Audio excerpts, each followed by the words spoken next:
The European Union become desperate to stop Italy from leaving, and we talk to Toby Young about the lockdown and free speech. Well, for those of you who've been watching this channel, you've seen how the last week or so we've been talking about the EU and Italy and other member states who've been feeling neglected and abandoned by Brussels. Today, the European Union, actually yesterday, Ursula von der Leyen came out to apologise to Italy for mishandling the situation and begged them to stop the Eurosceptic movement, and which could lead to Italy from leaving the European Union. We're going to talk about that in this video. Also, we have an exclusive interview with Toby Young, the founder of the Free Speech Union. He's going to talk about the lockdown and also the free speech in general in this country. So let's start with Ursula von der Leyen. So the head of the European Commission has now sent a message to Italy saying, I'm sorry. Italy asked EU member states for supplies of protective equipment, but after a week, only Croatia helped. Wow. The president of the European Commission has obviously apologized now because of the failure that they've created. And at the same time, we know that no other country in this European bloc has suffered as much as Italy. And there are others, obviously, including Spain and certain other countries, but Italy has been specifically abandoned. And obviously Italian politicians are angry. Other EU member states were slow to offer help in the first weeks of this situation. And now Ursula von der Leyen has said that it is true that no one was really ready for this. It is also true that too many were not there on time when Italy needed a helping hand at the very beginning. And yes, for that, it is right that Europe as a whole offers a heartfelt apology. I mean, I don't think that's going to be enough, because you created a situation where Italy saw left-wing socialist countries like Cuba, China and Russia to come to help instead of the actual European Commission, whose job is to centralize everything and look after their members. It's embarrassing, guys. It's embarrassing. Von der Leyen said that the truth is that it did not take long before everyone realized that we must protect each other to protect ourselves. And the truth is, too, that Europe has now become the world's beating heart of solidarity. Yeah, right. I mean, who are you kidding? Seriously? So yeah, this is Ursula von der Leyen. And earlier today, I interviewed Toby Young, the founder of the Free Speech Union, about the lockdown, about the situation in Europe, but also free speech in general. So let's watch that. Right, so today we're here with Toby Young, the founder of the Free Speech Union. Welcome to the show, Toby. How are you? I'm good. How are you? Yeah, no, but thanks. How's the lockdown treating you? Yeah, it's not too bad. I think I came down with the virus in the first week of lockdown and was bedridden, but have now made a full recovery. My wife disputes that I ever had it in the first place and thinks I was just trying to avoid the increased housework. Maybe it was man flu. Got 4 kids. Fair enough. Well, at least you survived it, so that's good to hear. There's a lot obviously happening right now with not just obviously the virus in general, but everything around it, including the lockdown. Different governments are treating it differently, and obviously this country, the government are doing what they think is the best approach. Do you have any opinion on how the lockdown's going and how it should be technically? Yeah, I'm a lockdown skeptic, and I've actually started a blog called lockdownskeptics.org, which is becoming a hub for dissent. I think that the UK government has overreacted, and they've effectively decided to prioritise keeping infections at a manageable level and not overwhelming the NHS over protecting the economy. And I think that's a poor trade-off, not least because there's quite a lot of evidence that economic downturns do themselves result in a loss of life through things like increasing suicides, increasing violent crime, domestic violence, poverty, and so on and so forth. And even measured in terms of loss of life, it looks as though the lockdown, if it's prolonged, will result in a greater loss of life than the lives saved by imposing the lockdown and keeping it in place. Yeah, because obviously they have these different tests. Apart from the actual numbers, the new cases going down, which it is slowly. One of them is the NHS capacity, and the NHS capacity is actually doing well already. And Yeah, yeah. so I don't see any reason to again extend it after the next 3 weeks. There shouldn't be any reason to do that. No.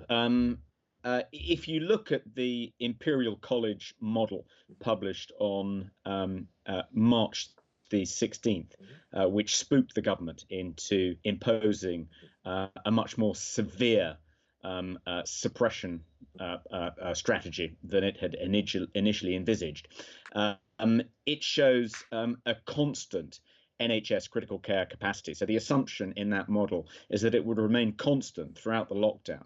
And actually, it's increased significantly since the lockdown was first imposed. And if you look at that Imperial College model, you can actually adjust the red line in one of the diagrams representing the critical care capacity of the NHS. If you increase it by 100%, and it looks as though the critical care capacity of the NHS has at least doubled since the lockdown began in hospitals alone, and that's not even including the new Nightingale hospitals that have been built, one of which we now think won't actually need to be used. So if you double the NHS critical care capacity, that shows that even if we hadn't closed schools and universities, the NHS would still be able to cope. So actually, Dominic Raab could have announced that instead of extending the lockdown for 3 weeks and almost certainly for another 2 months, he could have said, actually, we're going to reopen schools and universities at the end of the Easter holiday, and the NHS won't be overwhelmed. But he didn't.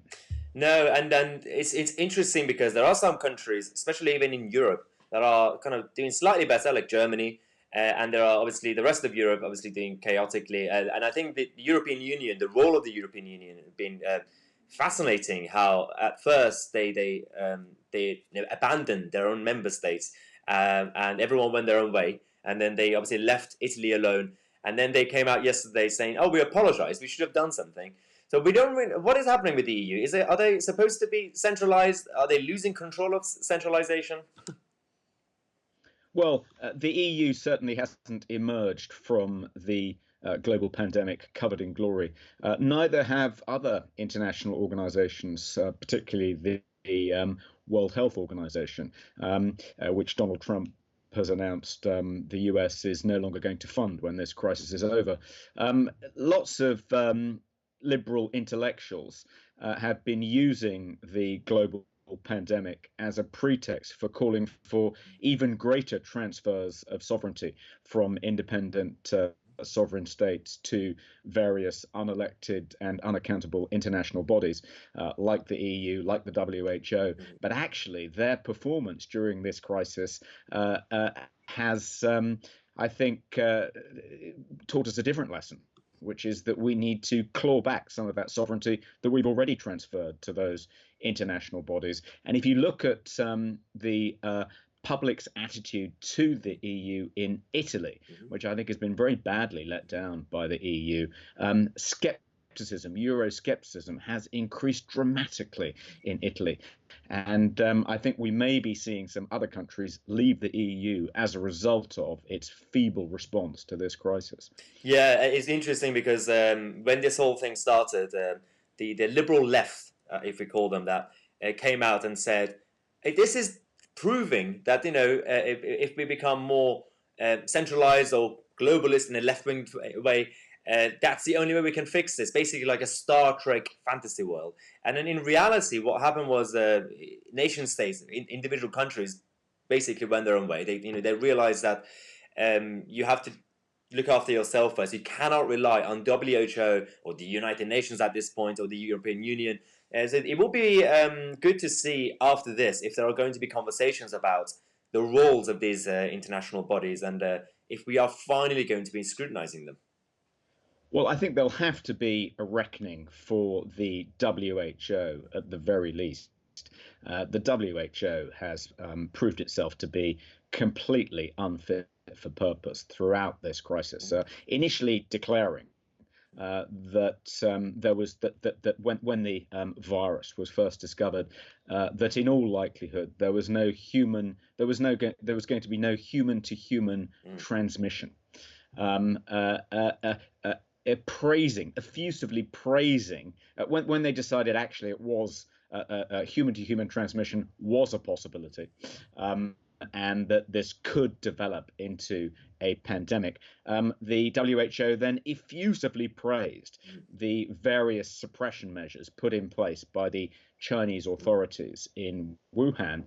Those suppression measures included the forced hospitalization of everyone who tested positive, regardless of whether they needed hospital care or not, as well as the walling up in their homes of those who tested negative for at least 2 weeks. Wow. I mean, completely draconian measures. And not forgetting that when doctors in Wuhan first raised the alarm, instead of responding to their concerns, the Chinese Communist authorities arrested them and forced them to sign confessions saying that they'd been spreading fake news.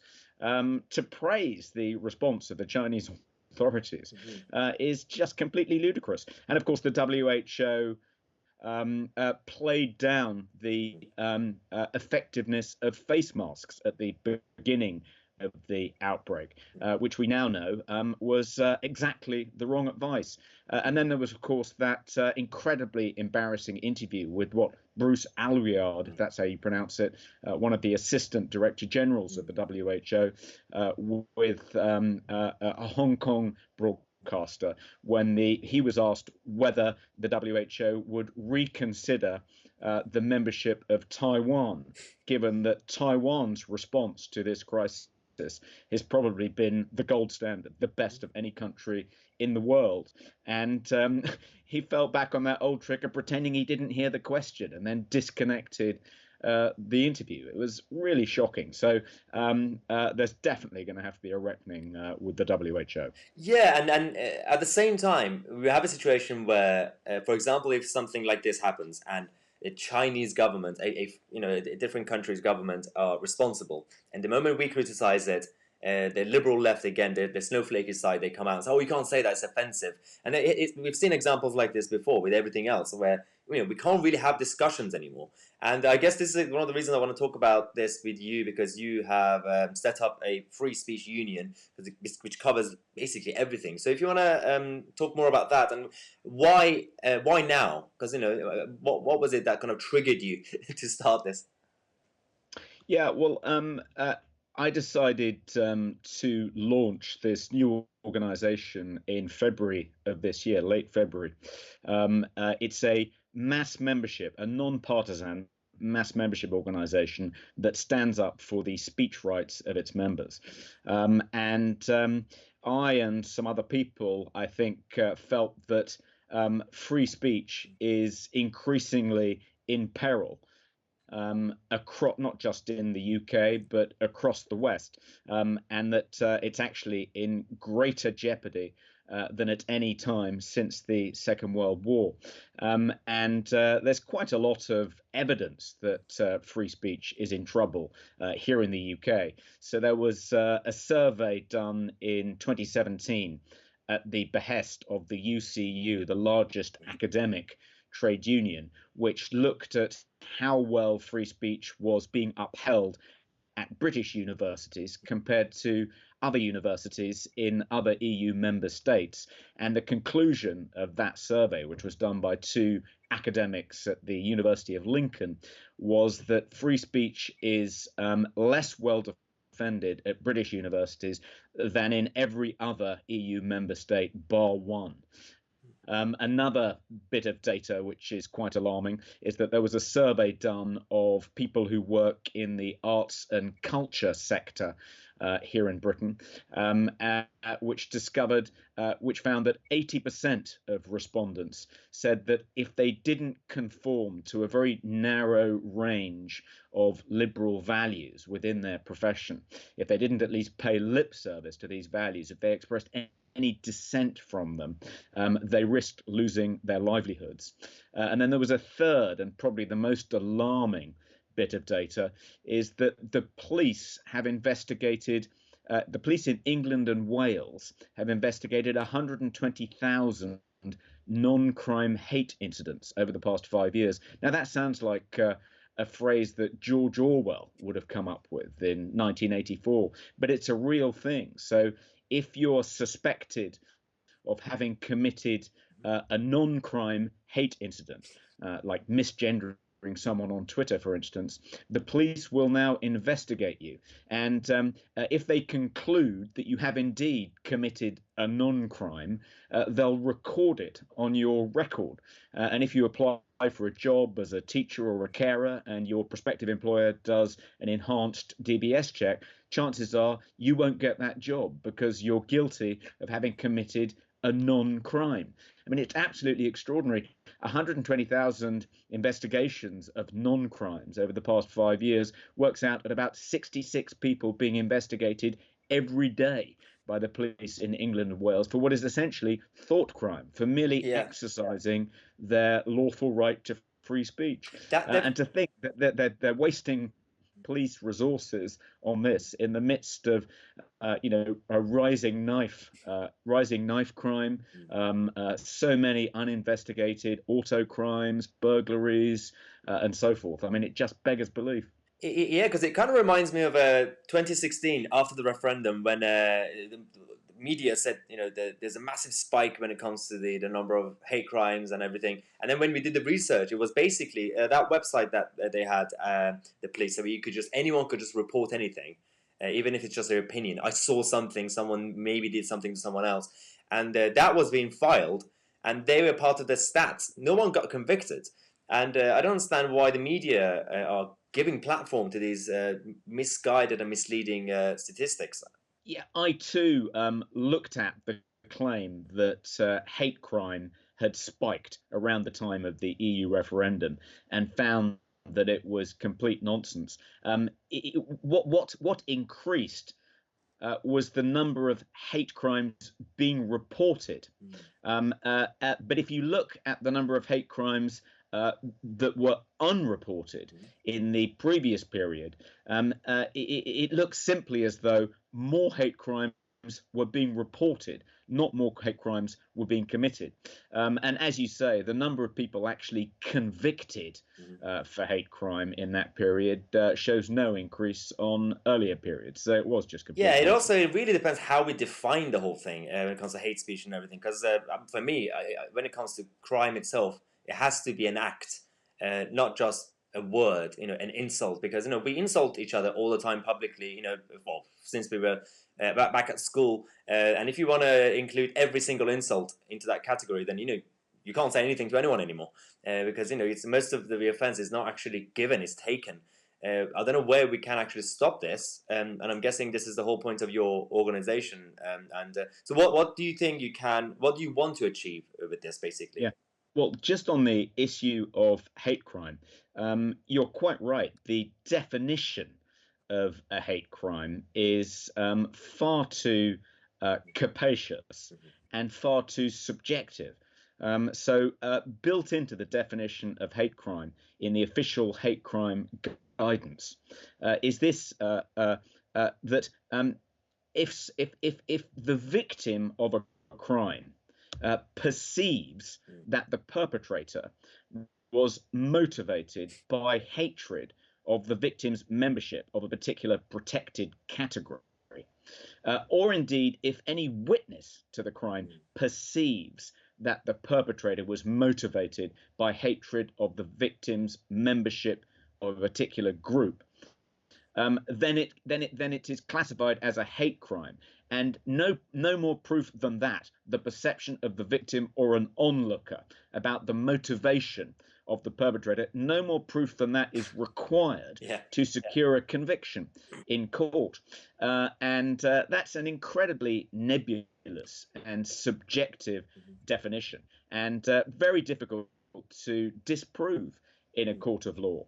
And what can we do about it? Well, an ex-Humberside police officer called Harry Miller challenged the official hate crime guidance in the High Court after he was investigated for liking a comic verse about trans people on Twitter. He didn't even write the verse. He merely liked it. And it wasn't about a particular person. It was just about trans people in general. But nonetheless, a trans person complained when they saw his like on Twitter. And he was investigated, accused of having committed a non-crime hate incident that was recorded on his record. And he challenged both the investigation of him in the High Court and the guidance the police were following. And the High Court ruled that the police had indeed overreached. The judge compared Humberside police to the Stasi and the Gestapo, so that was all great. But unfortunately, the judge also concluded that the official hate crime guidance the police were following was lawful. So Harry Miller has applied for permission to challenge that in the Supreme Court. And if that's granted, then the Free Speech Union will intervene and try and get a hearing itself in the Supreme Court to challenge the lawfulness of the official hate crime guidance. But in addition, the Law Commission has announced that it's going to be it's going to be conducting a review of hate crime law. And the Free Speech Union will be submitting evidence to that review. Do we know making when? the argument that this subjectivity built into the definition of hate crime just has to go. Do we know when this review is going to be happening, or? It's imminent. It looked as though it was going to be happening quite soon, but the lockdown has probably postponed it. All right. So I'm guessing you guys are basically like vigilantes, like Batman, like like the Avengers going around. Well, we're doing what we can. I mean, every day, virtually, I get an email from one of our members whose speech rights are under threat. Many of them students. So, for instance, a journalism student at De Montfort University in Leicester. He got into a spat on Twitter with a left-wing Corbynista activist. The activist complained to his university, and he was then investigated for breaching De Montfort's social media policy and sanctioned, and essentially told that if he did it again, he'd be expelled. Wow. This is a journalism student. So the Free Speech Union has written a very stiff letter to the person who investigated him, pointing out that should it sanction him for exercising his lawful right to free speech again, the FSU will challenge that in the court. And we also pointed out that they breached their own policies with regard to freedom of speech, and that what they've done may well already be unlawful under the Education Act 1986, Section 43, as well as Article 10 of the European Convention on Human Rights. You can read that letter on our website at freespeechunion.org. But we've written numerous letters. We complained about the no platforming of Professor Selina Todd at Oxford, followed 5 days later by the no platforming of Amber Rudd. And of all people, it's not like she's like a hard right, it's Amber Rudd. Selina Todd is a long-standing member of the progressive left, but because she fell foul of the trans Taliban, because she believes that women's spaces should be reserved for women and trans women shouldn't necessarily be admitted, she was no platformed at this feminist conference in Oxford. Really shocking. And we complained to Exeter College, the venue where the conference was held, and the complaint was duly investigated, and we heard back from the rector of Exeter College, the head of Exeter College, last week, saying that they concluded that Professor Todd's speech rights had indeed been infringed, and they're going to strengthen their booking procedures in future to make sure organisations that book their venues uphold their own free speech policies. And on the Amber Rudd point, we also complained about that to Oxford University's proctors, and they ended up deregistering the Feminist Society that no platformed Amber Rudd and ordered them to apologise to her. So those were two big victories for us. So how did we get here? Because you, like me, we are classical liberals, essentially. There was a time that some might say it was the traditional right, the kind of traditional conservative side, centuries ago, who were basically against free speech because of blasphemy laws, because of, traditional establishment, family values. And it was the left, the classical liberal side who were pro-freedom. And now it's the so-called liberals who are now becoming authoritarian, and somehow it's people on the right who are defending them. How did this shift happen? Well, that's an interesting question. I think it partly reflects the fact that liberalism, in its more extreme forms, has taken on the significance of a religion, and its adherents are as zealous and as dogmatic as old-fashioned Catholics, Christian fundamentalists. And just as they were the enemies of free speech, the main enemies of free speech until as recently as 50 years ago, now it's the quasi-religious liberal fundamentalists who are the enemies of free speech. They don't like heretics. It's very short-sighted because free speech benefits everyone. It doesn't just benefit your side if your side happens to be in the ascendancy. This is a point made by Ira Glasser, the legendary ex-head of the American Civil Liberties Union. He said that free speech, trying to impose free speech restrictions on your enemies is like using poison gas on the battlefield. When you've got your enemies in your sights, it can be tempting to do that. But the problem with using poison gas, just as the problem with imposing speech restrictions, is that the wind may change. And he also points out that this idea that free speech only protects male, pale, and stale conservatives like me, and not minorities and historically disadvantaged groups, is just complete nonsense. If it wasn't for the protections of the First Amendment in the American Constitution, and if it wasn't for various landmark First Amendment cases won by the ACLU in the 1960s, the US civil rights movement never would have got off the ground. Its leaders wouldn't have been able to march, organize, demonstrate, and the same applies to the gay rights movement in the 1970s. Historically, free speech has benefited minorities and historically disadvantaged groups at the expense of people like me. So it's incredibly short-sighted of the left not to defend free speech. It's as useful to them as it is to people like us. Yeah, it's one of these conversations that we could actually discuss for hours and hours. And people who watch my videos, subscribers, know that we recently, just before the lockdown, we started the free speech tour. We started from London. We had 600 people turning up. We were going to go to Manchester and around the country. Obviously, that got stopped. So hopefully after this whole chaos, we can all obviously join and do something properly and start this movement to actually hopefully show that being pro-free speech doesn't always mean that we're the bad guys and we just want to protect our badness. As you said, it's to protect everyone else. Do you have any few words you want to say? Yeah, just to say, I'd love to be part of your free speech tour when the lockdown is over. And if anyone watching this is interested in joining the Free Speech Union, please go to our website, freespeechunion.org. And we have a discount membership package for students and people on benefits, starting at about £2.50 a month. So very affordable and very worthwhile.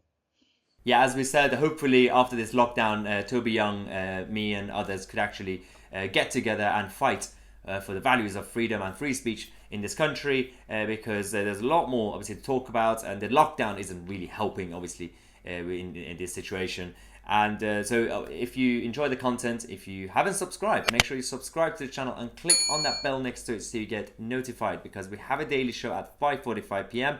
And I want to say massive thank you to the members of this channel. If you want to become a member, check out the link in the description, or find the join button next to subscribe, or just go on your browser and type in youtube.com/myitc/join.